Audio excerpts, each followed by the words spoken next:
قطبہ بن مسلم، وہ مسلم سپہ سالار جسے تاریخ نے بھلا دیا۔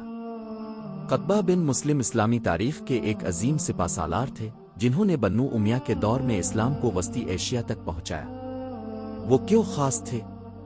انہوں نے بخارا اور سمرقند جیسے مضبوط شہر فتح کیے۔ وہ صرف تلوار سے نہیں بلکہ حکمت، تدبیر اور عدل سے جنگ جیتتے تھے۔ مفتوحہ علاقوں کے لوگوں کے ساتھ انصاف اور حسن سلوک کرتے تھے۔